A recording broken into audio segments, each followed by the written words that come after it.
What we watch on television says a lot about our political views, and researchers have been looking at this intersection of TV and politics for over a decade. Here's one of their findings. In 2008, conservatives were more likely to pick Saturday Night Live as their most preferred late-night show, and liberals were more likely to pick The Daily Show. In 2018, that preference switched. Saturday Night Live was a little different. It actually had some red fans. When we asked them which of these late night offerings do you like to watch, it was one of the ones that they were more likely to select.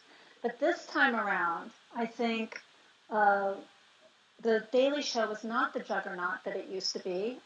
Trevor Noah, I think, is a respected host, but he isn't the cultural icon that Jon Stewart was. And I think that SNL has preceded The Daily Show in the bosoms of the liberals. Joanna Blakely is one of the researchers behind the Media Impact Project, which recently published this report linking television watching habits with political ideologies and behavior.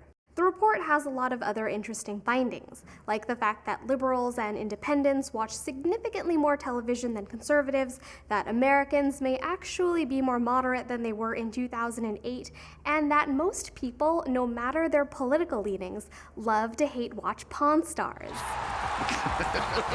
So what do we do with all of this information?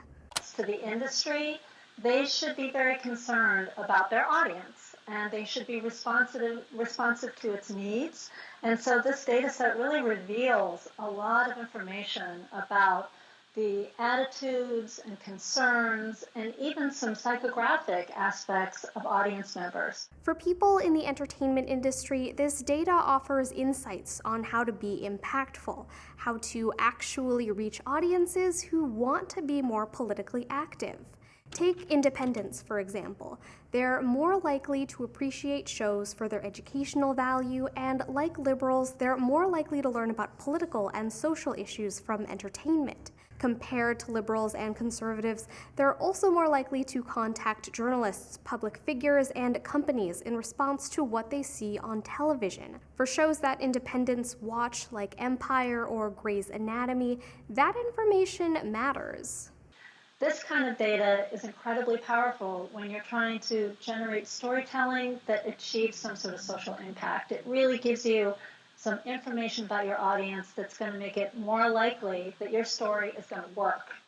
On the flip side, information like this is also valuable for political campaigns. The first finding that we came across was that no matter what your position was on immigration, if you said that it was a top issue for you, it was very likely that you were a big fan of The Walking Dead, that you would list that as your favorite show. And so this was a statistically significant finding. We thought, oh, wow, this is great. We'll put this out on Twitter and sort of show people what we can do with this data.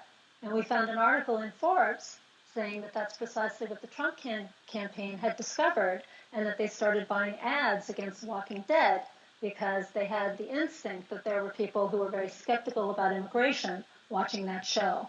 So one thing I'd say is that it's not the first time that this research has been done. It's just this is the first time that it's been done actually for a social justice purpose and not to make money or to elect a candidate. And that data is rarely shared or revealed with the general public.